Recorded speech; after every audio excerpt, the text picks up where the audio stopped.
Ini makin hari makin mengenal. Baik Bapak Ibu sekalian kalian, silakan duduk. Shalom. Oke. Seperti janji saya beberapa minggu yang lalu bahwa saya ingin menyampaikan tema yaitu bertumbuh lewat masalah. Bertumbuh lewat masalah. Saudara-saudara, saya menulis sebuah statement begini.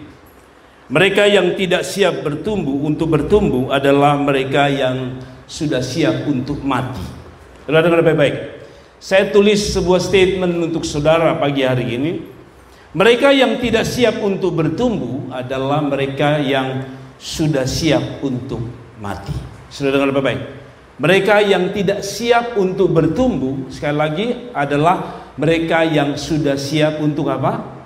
Mati. Saudara, apa maksud saya untuk menyampaikan ini? Saudara, begini, saudara.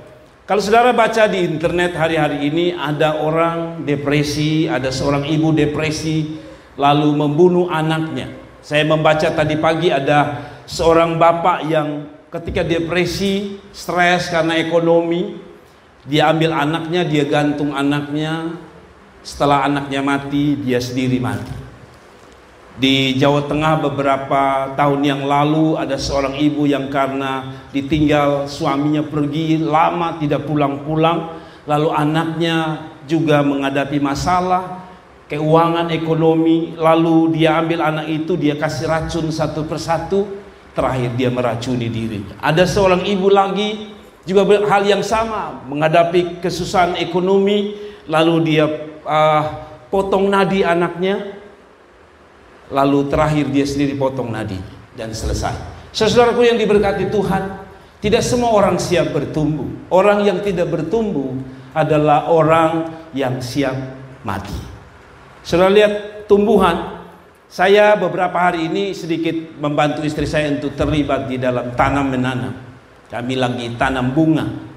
Saya hobi sekali untuk tanam pohon karena saya suka dapat rimbun. Nah, untuk menghasilkan akar itu tidak mudah. Dia harus menghadapi panas terik luar biasa. Kalau dia tidak tumbuh pasti dia mati. Nah, tadi juga waktu Ibu Ita angkat lagu Siap Dengar Firman Tuhan, saya suka dengan lagu itu. Kita perlu berdoa, tapi doa kita bukan kehendak kita, tapi kehendak Tuhan. Saudara, Tuhan maksud gini, setiap orang tidak bisa berdoa untuk bebas dari masalah. Kita bisa berdoa supaya Tuhan keluarkan kita dari masalah mungkin, tapi berdoa untuk masalah pergi selama-lamanya adalah sebuah kebodohan. Sebab selama masih ada di dunia, masalah menurut saya adalah pupuk terbaik. Dengar baik-baik. Selama hidup di dalam dunia, masalah adalah pupuk terbaik untuk pertumbuhan rohani seseorang. Jadi kalau saudara-saudara menghadapi masalah, dengar, bilang itu pupuk terbaik. Saya akan membuat saya bertumbuh luar biasa. Ada amin?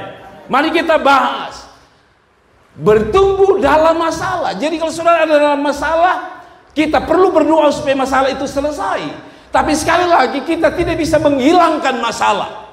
Masalah bisa selesai dari satu persoalan, tapi akan muncul masalah yang baru. Kalau begitu bukan masalahnya yang menjadi persoalan. Yang menjadi masalah adalah ketika Anda tidak bisa bertumbuh dalam masalah. Dalam masalah harus selalu bertumbuh. Katakan amin. Nah, sekarang bisa kita tampilkan satu slide sebelum kita baca ayat firman Allah. Ada seorang menulis begini, pria sejati tersenyum saat dalam kesulitan dan mengumpulkan kekuatan dari kesusahan dan berani bertumbuh melalui refleksi. Saudara-saudara, sekali lagi, pria sejati, kita bisa ganti dengan wanita sejati, tersenyum saat di dalam kesulitan dia kumpul kekuatan dari kesusahan itu dan berani bertumbuh dalam refleksi. Artinya gini, sering orang bilang masalah itu ada hikmahnya. Jangan pernah menyalahkan, apalagi frustrasi, stres waktu saudara menghadapi masalah. Ambil hikmahnya, karena ada rencana Tuhan di balik persoalan saudara. Ada amin.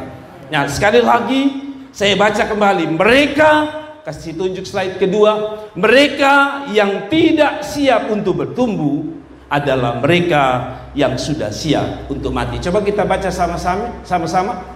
1, 2, 3. Mereka yang tidak siap untuk bertumbuh adalah mereka yang sudah siap untuk mati. Nah, saudara-saudara, apa maksud saya? Dengan masalah sebenarnya akan muncul apakah kita bertumbuh atau malah semakin terpuruk. Semua itu bergantung dari respon Anda dan saya atau sikap kita saat menghadapi masalah. Sekali lagi, dengan masalah yang ada, apakah kita dapat semakin bertumbuh atau malah semakin terpuruk? Semua itu tergantung dari apa? Respon atau sikap kita saat menghadapi masalah. Selalu saya bilang, respon antara Ayub dan istri Ayub berbeda. Ayub meresponi dengan positif, istrinya meresponi dengan negatif. Nah, masalah membuat apa? Atau lewat masalah kita harusnya bertumbuh dan bukan mati. Pertama yang saya mau bahas adalah masalah membuat iman kita harusnya makin bertumbuh. Katakan amin. Masalah yang terpenting dari masalah itu adalah supaya iman Anda bertumbuh. Katakan amin. Jadi kalau orang tidak menghadapi masalah, sebenarnya dia sudah bermasalah. Nah, sekali lagi. Jadi kalau orang sudah tidak ada masalah, sebenarnya dia adalah orang yang bermasalah. Kenapa saya bilang dia orang bermasalah? Sebab hanya orang mati yang tidak bermasalah. Jadi kalau saudara bermasalah, berarti ada sesuatu. Dan itu adalah poin pertama, adalah karena Tuhan mau lewat masalah imanmu bertumbuh. 2 Korintus 1 ayat 8-9 berkata apa? Coba kita lihat. 2 Korintus pasal yang ke-1 ayat yang 1 ayat 8-9 berkata begini, bagus sekali. Beban yang ditanggungkan atas kami adalah begitu apa? Besar, begitu berat. Kan kita rasakan itu ya dalam hidup kita ya. Sehingga kami apa? Putus asa juga akan hidup kami. Jadi Paulus juga mengalami saudara, seperti saudara, beban berat, besar. Sehingga kami telah putus asa juga akan hidup kami. Bahkan kami merasa seolah-olah kami telah dijatuhi hukuman mati. Paulus sadar masalah membuat frustrasi dan kadang-kadang seperti mau mati. Tetapi hal itu terjadi, perhatikan. Tetapi hal itu terjadi supaya kami jangan menaruh kepercayaan pada diri kami sendiri, tapi hanya kepada Allah yang membangkitkan orang-orang mati. Saudara lihat, Paulus selalu melihat masalah sebagai cara untuk dia bisa percaya pada Allah lebih sungguh. Supaya dia lebih bertumbuh keyakinannya pada Tuhan lebih sungguh. Supaya dia lebih yakin kepada pemeliharaan Allah lebih sungguh daripada pada dirinya. Tidak banyak orang hadapi masalah bukan fokus pada Tuhan, tapi pada persoalan. Paulus tidak. Ketika dia ada dalam masalah yang rasanya dia juga rasa seperti saudara dan saya mau mati, dia bilang, tetapi hal itu terjadi supaya apa? Kami jangan menaruh percaya pada diri. Kalau pada diri kita bisa lemah, kalau pada diri kita bisa jadi frustrasi, kalau pada diri ini kita bisa tak berdaya, tapi pada diri Allah kita dapat kekuatan baru. Paulus selalu melihat bahwa ada rencana Tuhan untuk membuat dia lebih bersandar pada Tuhan daripada pada dirinya sendiri. Saudaraku yang diberkati Tuhan, sekali lagi Tuhan kasih izinkan kita punya persoalan supaya kita makin percaya bahwa hanya Tuhan yang mampu menjaga, memelihara kehidupan ini. Jadi kalau saudara-saudara ada masalah, tempat yang terbaik itu Tuhan. Tempat curhat terbaik adalah Tuhan. Tempat cerita terbaik adalah Tuhan. Saudara-saudara, kemarin ada satu keluarga datang untuk ada persoalan sedikit. Dan dia baru saja, saya bilang duduk ibu, dia sudah nangis luar biasa. Saya kasih tinggal dia cerita seluruh persoalan hidup. Lalu saya bilang kepada dia, ibu, saya tidak bisa tolong ibu. Yang bisa tolong ibu adalah Tuhan. Dan ketika dia pulang, dia bisa tertawa, dia bisa tersenyum. Sekali lagi, masalah membuat Anda bertumbuh di dalam iman. Jadi kalau saudara tidak bertumbuh dalam masalah, saudara bisa lari tinggalkan Tuhan. Tapi sekali lagi, lewat masalah Tuhan mau imanmu makin kuat di dalam Tuhan. Katakan amin. Yang kedua, masalah membuat kualitas rohani seseorang makin bertumbuh. Kualitas rohani itu ditentukan bukan ketika Anda diberkati. Halo. Kualitas rohani seseorang tidak ditentukan ketika ada mujizat. Kualitas rohani tidak ditentukan ketika saudara diangkat menjadi seorang pejabat. Kualitas rohani tidak diangkat ketika Anda mendapatkan proyek-proyek baru. Tapi justru kualitas itu datang ketika Anda diuji. Lewat persoalan hidup, lewat penderitaan, lewat air mata, lewat lembah kekelaman. Itu adalah proses untuk melahirkan seorang rohaniawan, seorang Kristen yang berkualitas. 2 Korintus bukan 2 Korintus ya, sebenarnya Roma pasal yang kelima. Roma pasal yang kelima ayat 3 sampai 5. Itu bukan 2 Korintus tetapi Roma. Roma pasal yang kelima ayat 3 sampai 5 bilang begini. Dan bukan hanya itu saja, kita bermegah juga dalam kesengsaraan. Wah, orang biasa bermegah itu dalam apa? Kekayaan, kehormatan, jabatan, pangkat, kedudukan, kecantikan, kegantengan. Tapi Paulus dia bilang, saya suka bermegah justru dalam masalah. Mengapa? Sebab dalam kesengsaraan kita, karena kita tahu bahwa kesengsaraan itu menimbulkan apa? Ketekunan. Ketekunan menimbulkan apa? Tahan uji. Tahan uji menimbulkan apa? Pengharapan. Orang yang berkualitas rohaninya terdiri dari 3 hal. Dengar baik-baik. Orang yang kualitas rohaninya jelas adalah orang yang punya ciri khas ini. Pertama, ketika masalah itu datang, dia tahan uji. Atau dia apa? Di sini dikatakan apa? Bahwa kesengsaraan itu menimbulkan apa? Ketekunan. Tekun. Tidak gampang menyerah, dia tekun, dia bersabar di tempat di mana dia punya persoalan. Terus bertekun. Lalu karena ketekunan dia menjadi orang yang kuat, yang disebut sebagai tahan uji. Dari 2 hal ini yang membuat dia selalu dalam masalah pun dia menjadi orang yang selalu punya pengharapan. Dia tidak mudah stres, dia tidak mudah frustrasi, tapi dia punya keyakinan bahwa di balik persoalan ada pertolongan Tuhan.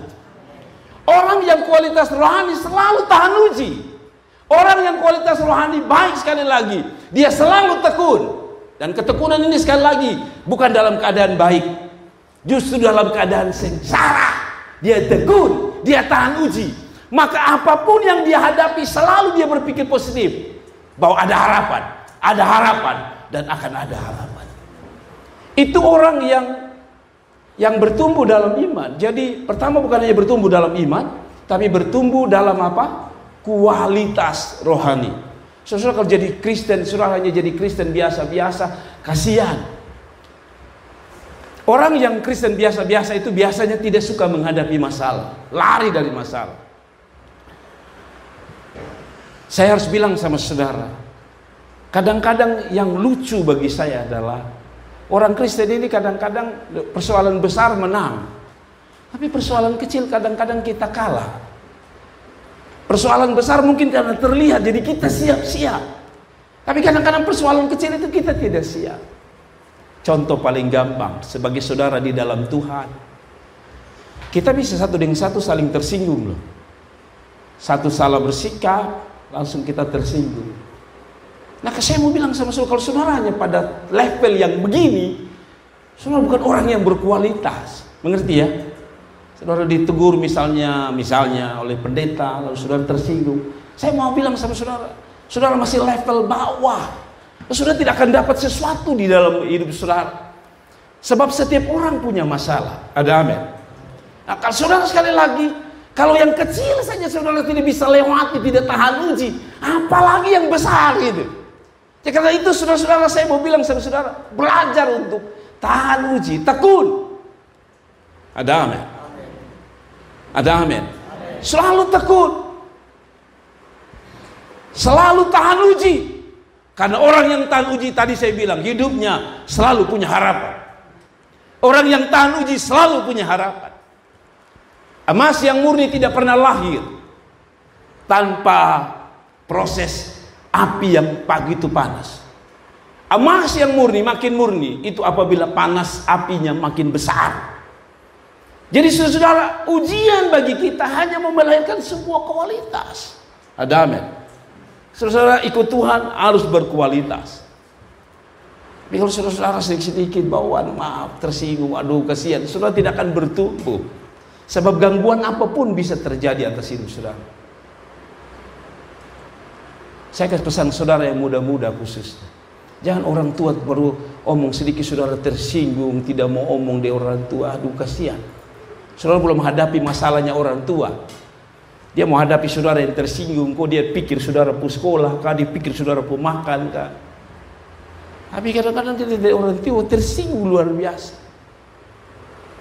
Dalam bahasa-bahasa begini saya sebut sebagai orang yang maaf. Anda bukan orang berkualitas. Orang berkualitas dia tidak peduli apapun yang terjadi dalam hidupnya.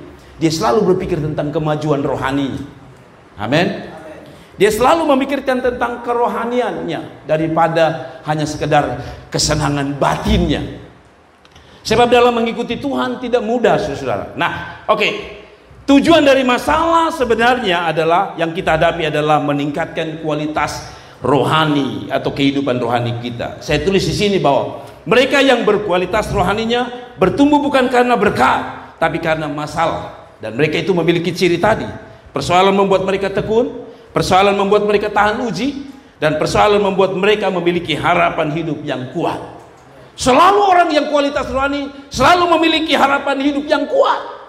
Berbeda dengan mereka yang tidak siap menghadapi persoalan. Biasanya harapan hidup mereka sangat lemah. Oke. Saya juga menulis seperti ini. Tanpa masalah, kekristenan tidak akan pernah teruji. Dan saya mengutip dari sebuah tulisan di website, dia mengatakan, tanpa masalah, kekristenan tidak akan pernah teruji. Dan kualitas iman yang sebenarnya tidak akan pernah muncul. Seperti halnya emas yang dimasukkan ke dalam peleburan supaya menghasilkan emas yang murni. Demikian juga dengan kita saat menghadapi persoalan. Lewat masalah, Tuhan ingin mengoreksi hidup kita supaya kita tetap berada dalam kebenarannya dan semakin bertumbuh. Saudara dengar baik-baik. Hanya masalah yang membuat bisa kita bertumbuh. Tadi saya bilang masa adalah pupuk terbaiknya Tuhan. Yang ketiga, masalah membuat kita bertumbuh dalam firman dan janji Allah. Ini menarik. Ini yang menarik bagi saya. Masalah membuat kita apa? Bertumbuh dalam apa? Firman atau janji Allah. Coba kita lihat kisah para rasul pasal 27 ayat 20 sampai 25. Ada sebuah cerita mengenai Paulus yang karam kapal di pulau Malta kalau tidak salah. Di situ dikatakan begini dalam ayat 20, dalam kisah para rasul 27 ayat 20 begini. Jadi Paulus sebagai hamba Allah, dia juga bukan orang yang bebas dari masalah, justru dia punya masalah sangat banyak. Saudara lihat ini. Setelah beberapa hari lamanya, baik matahari maupun bintang-bintang tidak kelihatan. Kalau saudara baca ini artinya apa? Ini ada apa? Ini ada kondisi alam yang sedikit berbeda, kondisi alam yang sangat buruk. Sampai kalau sudah tidak terlihat bintang, tidak terlihat matahari, ini berarti ada masalah alam yang besar sekali. Dan angin badai yang dahsyat terus-menerus mengancam kami. Akhirnya putuslah apa? Segala harapan kami untuk dapat menyelamatkan diri kami. Ayat 21. Dan karena mereka beberapa lamanya tidak makan. Saudara lihat ini. Sudah hadapi badai, angin alam, sekarang mereka sendiri menghadapi ayat yang ke-21. Dan karena mereka beberapa hari lamanya tidak makan, berdirilah Paulus di tengah-tengah mereka dan berkata, nah itu saya bilang, Paulus selalu menjadi orang yang pemberi harapan. Bukan hanya hidup dalam harapan, tapi dia suka menjadi orang yang selalu memberi spirit kepada orang lain untuk selalu punya harapan di dalam Tuhan. Orang-orang berkualitas cirinya seperti itu. Saudara-saudara, dia berkata, dia berdiri sambil berkata, saudara-saudara, jika sekiranya nasihatku dituruti supaya kita jangan berlayar dari kereta, kita pasti terpelihara dari kesukaran dan kerugian ini. Saudara, persoalan bukan saling menyalahkan, tapi ayat 22 berkata begini. Tetapi sekarang juga, perhatikan ini menarik. Tetapi sekarang juga dalam kesukaran ini, lihat ini, masalah membuat kita bertumbuh dalam firman. Tetapi sekarang juga dalam kesukaran ini, aku menasihatkan kamu supaya kamu tetap bertabah hati dalam persoalan, sabar, tabah, hadapi semuanya. Lalu dia berkata, sebab tidak seorang pun di antara kamu yang akan binasa kecuali kapal ini. Lihat, ada masalah, tapi Paulus selalu berkata, ada harapan, sebab tidak seorang di antara kamu yang akan binasa kecuali kapal ini. Saudara, apa artinya? Masalah selalu membuat orang-orang menaruh harapan penuh pada Tuhan. Ayat 23. Karena tadi malam, perhatikan ini yang menjadi janji Tuhan. Karena tadi malam seorang malaikat dari Allah, yaitu dari Allah yang aku sembah sebagai miliknya, berdiri di sisiku. Malaikat Tuhan berdiri di sisiku. Untuk apa? Ayat 24. Dan dia berkata, jangan takut Paulus, engkau harus menghadap Kaisar, dan sesungguhnya oleh karena karunia Allah, maka semua orang yang bersama-sama dengan engkau di kapal ini akan selamat. Saya baca ayat 25. Sebab itu tabahkanlah hatimu, saudara-saudara, karena aku percaya kepada Allah bahwa semuanya, perhatikan yang saya tebalkan, bahwa semuanya pasti terjadi sama seperti apa yang dinyatakannya kepadaku. Siapa yang ngomong? Malaikat. Kalau Paulus bisa percaya janji malaikat, dan akhirnya mereka selamat di Pulau Malta, apalagi saudara yang percaya pada firman Allah. Masalah akan membuat saudara keluar sebagai orang-orang yang menang di dalam Tuhan. Saudara yang baik-baik, masalah membuat kita bertumbuh dalam firman. Yang saudara ingat masalah atau firman pada waktu saudara punya persoalan. Banyak kali yang kita ingat dalam persoalan adalah masalah itu sendiri. Rasanya firman menggeser seluruh masalah kita, atau menggeser seluruh harapan kita. Tapi orang yang pegang janji Tuhan selalu punya harapan. Ada amin. Karena itu sering-seringlah baca Alkitab, karena Alkitab itu akan muncul tiba-tiba ketika saudara dan saya punya persoalan. Misalnya ketika saudara sedang menghadapi masa-masa sulit, tiba-tiba karena saudara baca Yeremia 29, tiba-tiba Yeremia 29:11 muncul di sini. Aku tahu rancangan apa yang ada padaku mengenai kamu, yaitu rancangan masa depan yang penuh harapan. Anda kuat. Selalu firman harus keluar. Saya sudah berulang kali dengar jemaat mengatakan, Pak Pendeta, waktu masalah tiba-tiba saya ingat ada firman Tuhan yang hamba Tuhan A bicara. Saya kuat, Pak Pendeta. Sudah lihat itu, bahwa ternyata masalah membuat kita makin apa? Bertumbuh dalam firman. Meyakini bahwa Tuhan tidak pernah salah bicara dengan saudara. Ada amin. Saudara-saudara, mari kita terus bertumbuh di dalam firman Allah. Yang keempat, sebagai poin terakhir, yang keempat, masalah membuat kita bertumbuh di dalam doa. Ini yang paling banyak saya bahas. Masalah membuat kita bertumbuh dalam apa? Saudara, kadang-kadang saudara lihat orang-orang yang tidak tahu berdoa. Ketika dia punya masalah, biasanya dia dipaksa untuk bisa berdoa. Orang-orang yang tidak pernah ngomong tentang Tuhan sekalipun, orang-orang yang paling nakal sekalipun, kalau dia naik kapal feri dari sini ke Rote lalu dia bertenggelam, percayalah dia berdoa. Kalaupun dia tidak kasih keluar karena dia gengsi, dia dalam hati, Tuhan, tolong Tuhan, beta belum nikah Tuhan. Minimal doa itu di dalam hatinya. Jadi kalau Tuhan bisa omong, dia bilang begini, bosong dengar dulu. Dia suntah berdoa, di dalam hatinya ada berdoa 300 kali. Yesus tolong, Yesus tolong, Yesus tolong, Yesus tolong. Selalu masalah membuat Anda bertumbuh di dalam doa. Tidak ada kata. Masalah selalu membuat kita bertumbuh di dalam doa. Coba lihat, katanya yang masuk surga itu bukan pendeta. Yang masuk surga itu kebanyakan sopir.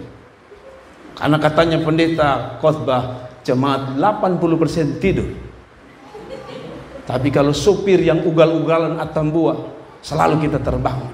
Bahkan kalau kita duduk di samping sopir belum rem, kita pun kaki yang direm.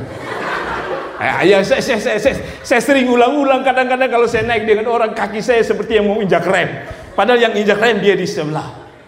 Dan itu doa sepanjang jalan. Tuhan tolong, ini baru dosa, oh Tuhan, belum camplong pun tikung-tikung lagi Tuhan. Selalu berdoa. Nah, mari kita baca ayatnya. Yohanes pasal 9, menarik. Ada sebuah cerita di dalam Yohanes, ada sebuah persoalan, ada seorang orang tua yang punya persoalan. Ya, saudara lihat ini. Yohanes pasal 9 ayat 26 sampai 29 menarik. Ada cerita begini. Ada seorang punya anak, itu diikat oleh apa? Roh jahat. Saudara lihat ini. Lalu keluarlah roh jahat. Saya potong di cerita itu. Lalu keluarlah roh itu sambil berteriak dan menggoncang-goncang anak itu dengan apa? Hebatnya, anak itu kelihatannya seperti orang mati. Sudah ada masalah nih bagi ibunya. Sehingga banyak orang yang berkata, ia sudah mati. Kita jangankan kita po anak mati. Kita anak po anak baru keluar saja kita telepon dia 5-6 kali. Lu di mana? Lu di mana?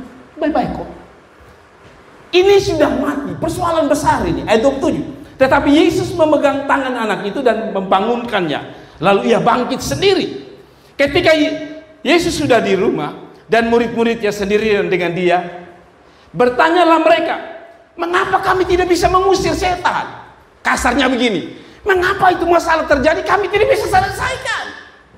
Ayat 29 Tuhan bilang begini, jawabnya kepada mereka, jenis ini tidak dapat diusir kecuali berdoa. Di lain catatan dikatakan, jenis ini tidak bisa dilakukan kecuali berdoa dan berpuasa. Artinya apa? Ternyata Tuhan kasih masalah supaya murid-murid sendiri yang tiap hari dengar firman Allah, ternyata mereka tidak tumbuh di dalam doa.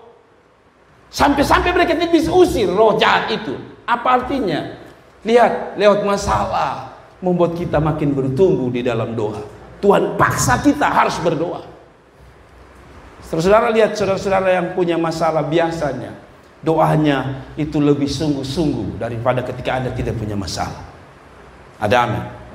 Coba lihat, antara doa punya masalah dengan doa makan beda. Betul. Orang yang punya masalah dengan orang doa makan itu beda. Karena makan itu biarkan. Doanya singkat, apalagi kalau dilapar. Bapak di Solo terima kasih. Amin. Saya kalau lihat anak kecil berdoa itu tidak sampai berapa detik. Anak kecil, kalau sudah berdoa ya sebelum makan ya. Amin. Saya tidak tahu bagaimana Tuhan, hampir-hampir Tuhan tidak tahu apa yang dia omong. Tapi kalau saudara punya masalah, satu kata saja bisa panjang. Tuhan, satu kata panjangnya minta apa? Tapi kalau dia mau makan cepat saja, Tuhan kami selesai. Apalagi kalau dia mau tidur, rasanya Tuhan besok pagi amin. Tapi ketika orang punya masalah biasanya dia lebih berdoa. Nah, menarik. Saudara lihat ini. Tuhan ingatkan Petrus dan teman-teman, ini tidak bisa diselesaikan kecuali doa dan puasa. Jadi kemarin saya bilang sama ibu itu, ibu, pulang ibu puasa 2 hari, minta Tuhan menunjukkan kuasanya. Saya tidak tahu dia doa puasa selama ini atau tidak, atau dia berdoa atau tidak. Tapi masalah membuat orang banyak tersungkur di bawah kaki Tuhan. Amin. Yakobus lagi, kita belajar dari Yakobus. Yakobus berkata begini, Yakobus 5 ayat 13 berkata begini, kalau ada seorang di antara kamu yang apa? Menderita. Siapa yang menderita? Di sini. Tidak usah omong dengan saya, omong dengan Tuhan. Kalau ada seorang di antara kamu yang menderita, baiklah ia apa? Berdoa. Kalau ada seorang yang bergembira, baiklah ia menyanyi. Hanya kadang-kadang ketika orang bergembira menyanyi, kita mulai lu tutup lu mulut, lu diam lebih aman. Tapi sebenarnya itu ekspresi mereka. Tapi Alkitab bilang kalau ada seorang di antara kamu yang menderita apa? Baiklah ia berdoa. Masalah membuat kita bertumbuh di dalam doa. Tujuan Tuhan. Yakobus lalu ayat yang ke-15 ayat 17 berkata begini. Lihat ini. Elia itu bertumbuh justru ada masalah. Elia adalah manusia biasa. Sekali lagi, Elia adalah manusia biasa. Kalau dia manusia biasa, dia tidak beda dengan Son Awengkari. Kalau dia manusia biasa, dia tidak beda dengan yang namanya Jiri Adu. Kalau dia manusia biasa, dia tidak beda dengan Mersel Malela. Kalau dia manusia biasa, dia tidak bebas, tidak lepas atau sama dengan Pak Yos Benu. Tapi mari kita baca ayat yang berkatakan, supaya hujan jangan turun, dan hujan pun tidak turun di bumi selama 3 tahun dan 6 bulan. Lalu ia berdoa pula, dan langit menurunkan hujan dan bumi pun mengeluarkan buahnya. Kalau saudara baca ke belakang, itu ada orang menderita, ada orang sakit, ada orang punya pergumulan. Lalu dia kasih contoh, Yakobus kasih contoh, Elia manusia biasa, tapi justru dalam masalah kita bertumbuh di dalam doa. Amin. Jadi saudara-saudara, saya bagi gembala, sebentar saya tidak berdoa untuk Anda diberkati. Saya berdoa Tuhan kasih masalah untuk jemaat saya 100%, kasih mereka sampai kapok-kapok Tuhan, supaya mereka berdoa. Saudara mau tidak mau, ini janji Tuhan. Ada amin. Saudara tidak mau terima itu doa, terserah. Tapi saya pulang, saya berdoa di kamar, saya bilang, Tuhan kasih masalah untuk jemaat. Aduh jangan Pak Pendeta, terlalu banyak Pak Pendeta, jangan doa tambah lagi. Oke. Orang yang berdoa, ada 2 orang yang berdoa yang saya ambil, seperti saya sudah khotbahkan. Pertama, Hana berdoa. Saudara masih ingat Hana, sakit hati, terluka, kecewa. Hana, tapi dia berdoa. Kedua, Yesus berdoa. Tapi mari kita lihat 1 Samuel. 1 Samuel pasal 1 ayat 14-15 berkata begini. Lalu kata Eli kepadanya, berapa lama lagi engkau berlaku sebagai orang mabuk? Lepaskanlah dirimu daripada mabukmu. 1 Samuel pasal 1 ayat 14 dan seterusnya. Ayat 15. Tetapi Hana menjawab, bukan tuanku. Aku seorang perempuan yang sangat bersusah hati. Artinya dia punya masalah. Anggur ataupun minuman yang memabukkan tidak kuminum, melainkan aku apa? Mencurahkan isi hatiku di hadapan Tuhan. Kenapa Tuhan izinkan Hana punya masalah? Supaya dia bertumbuh di dalam doa. Tuhan izinkan Anda menghadapi orang-orang sulit di tempat Anda kerja, di tempat Anda usaha, di tempat Anda tinggal, supaya Anda lebih banyak berdoa. Saudara lihat gereja-gereja di tempat-tempat mayoritas agama sepupu di luar negeri, di Timur Tengah, telah menghasilkan ribuan orang kenal Yesus hari ini. Bukan karena mereka bebas dari persoalan, mereka dianiaya. Justru dari tengah-tengah penganiayaan itu, saudara-saudara tahu, gereja bertumbuh luar biasa karena lahir dari doa. Saudara lihat ini. Tapi Hana menjawab, bukan Tuhan, aku seorang perempuan yang sangat bersusah hati. Anggur ataupun minuman yang memabukkan tidak kuminum, melainkan aku mencurahkan isi hatiku di hadapan Tuhan. Ayat 16. Janganlah anggap hambamu ini seorang perempuan dursila, sebab karena besarnya, perhatikan ini menarik, saya suka dengan ayat ini. Sebab karena besarnya cemas. Sebenarnya dia bilang, sebab karena besarnya persoalan saya dan sakit hati, aku berbicara demikian lama. Tadi saya bilang, toh, beda antara orang doa makan dengan doa ada masalah. Lihat, Hana waktu ada masalah itu dia omong dengan Tuhan lama atau cepat? Lama. Bagaimana tidak lama? Kita mulai doa. Tuhan, terima kasih buat pagi ini. Itu kita punya. Setelah itu mulai semua menu-menu doa kita mulai naik. Tuhan, laki pun kepala batu sudah bilang, tambah lagi anak itu menjengkelkan. Utang saya belum banyak. Kita jejer semua. Tapi tadi dia bilang, dia cerita lama dengan Tuhan. Kenapa lama? Saya pikir mungkin dulu Hana kalau cerita dengan Tuhan, omong-omong dengan Tuhan, doa dengan Tuhan, singkat. Tapi hari itu Tuhan izinkan dia punya masalah dengan Penina dan juga Elkana, supaya dia lama dengan Tuhan. Ada amin. Ada amin. Orang yang bertumbuh cintanya, dia pasti mau lama dengan pasangan. Tapi katanya kalau tanda-tanda orang sudah mulai hilang rasa cintanya, dia tidak mau lama-lama dengan orang yang dia cintai. Rasa-rasa lihat dia pun lagi, hai bosan ya lepung muka setiap hari. Tapi katanya kalau orang yang lagi cintanya tumbuh, saudara-saudara, dia lihat orang lain pun dia merasa dia melihat pasangannya. Kok bisa Bang? Iya. Saudara lihat itu orang yang, maaf kata ya, yang pasangannya sudah meninggal. Ketika dia lihat seseorang, dia bilang, beta sedih. Kenapa? Bila lupa muka ini mirip-mirip dengan laki. Lupa muka ini mirip-mirip dengan bepo anak. Lupa tinggi-tinggi badan ini mirip. Karena kita cinta dengan, kita pengen lama dengan orang itu. Orang yang ada dalam masalah, sekali lagi, dia selalu mau bertumbuh di dalam doa. Contoh yang terakhir adalah bagus sekali dalam Lukas pasal 22 tentang Yesus. Yesus punya masalah. Yesus punya masalah. Satu ayat saja, tapi saya bahas dalam beberapa versi. Lukas 22 ayat 44 bilang gini. Oh, sebelum jangan ke situ dulu. 1 Samuel tadi masih ayat 17 ya.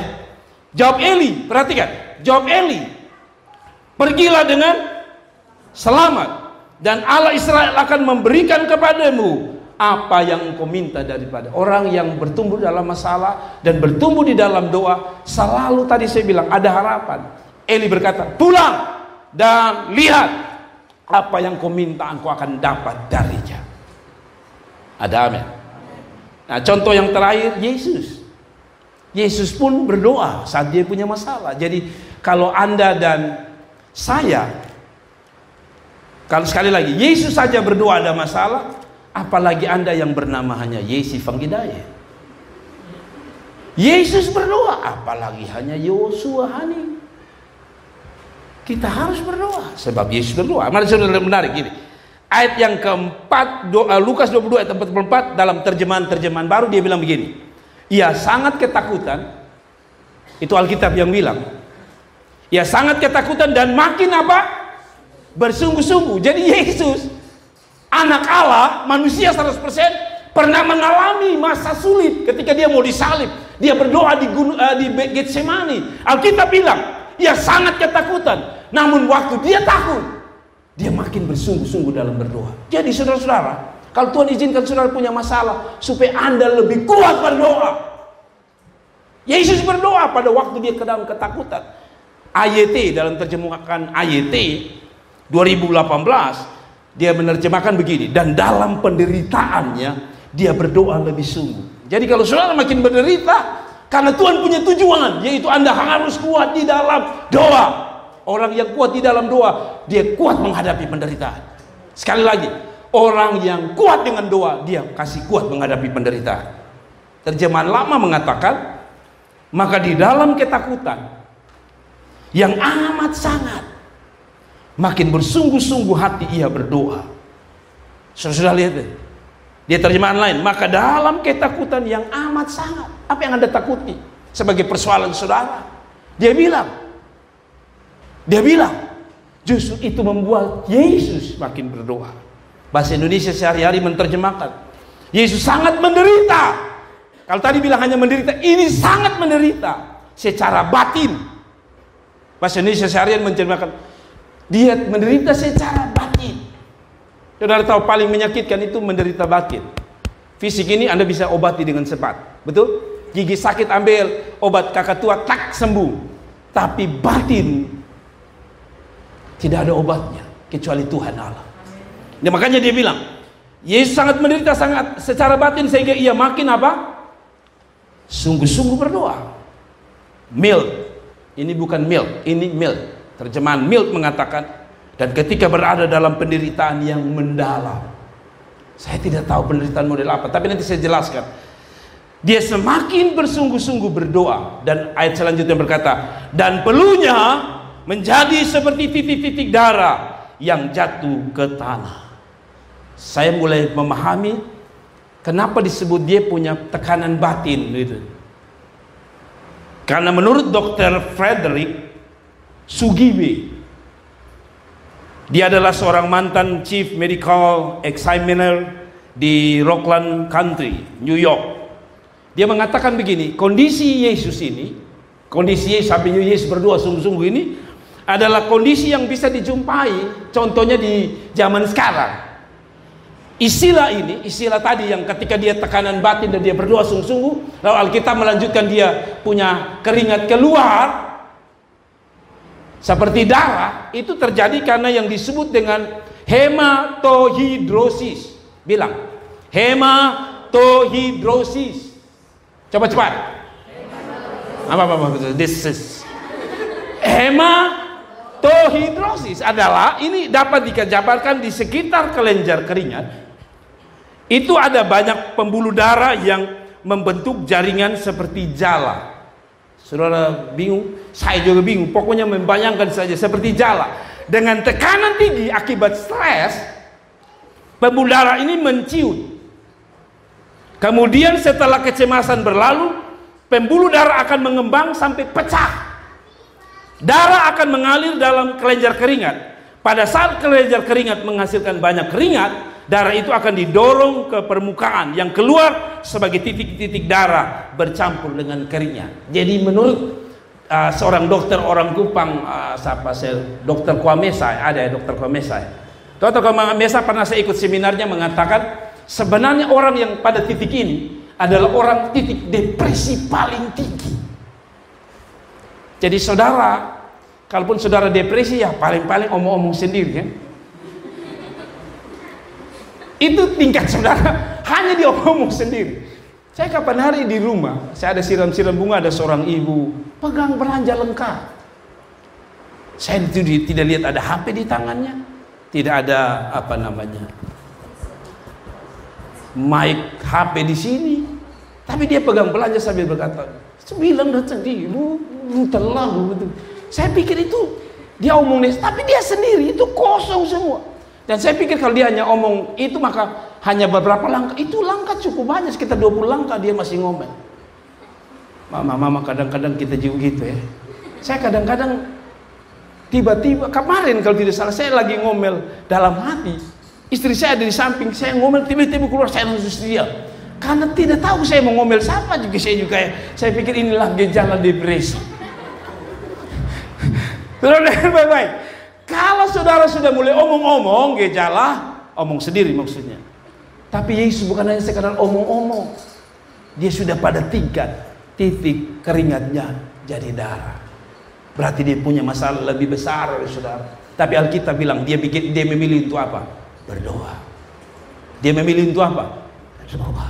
Saudara, tingkat stres paling tinggi saudara bisa cerita omong-omong dengan manusia. Dengar banyak masalah. Mau cerita lu sampai di situ. Manusia tidak bisa tolong. Sampai kita melakukan hal yang sama seperti anak Allah, duduk di bawah kakinya dan menceritakan seluruh pergumulan, beban, depresi, rasa stres, rasa marah dan saudara, kekecewaan saudara hanya bisa datang pada kaki Tuhan. Katakan amin. Sekali lagi, tadi saya bilang, orang yang tidak bersiap bertumbuh adalah orang yang sudah siap untuk mati. Mau bertumbuh, marilah kita bertumbuh lewat masalah. Kalau ada masalah, jangan salahkan masalah, jangan salahkan orang lain. Bilang sama Tuhan, karena Tuhan mau saya bertumbuh. Tuhan Yesus memberkati kita sekalian. Mari kita bangkit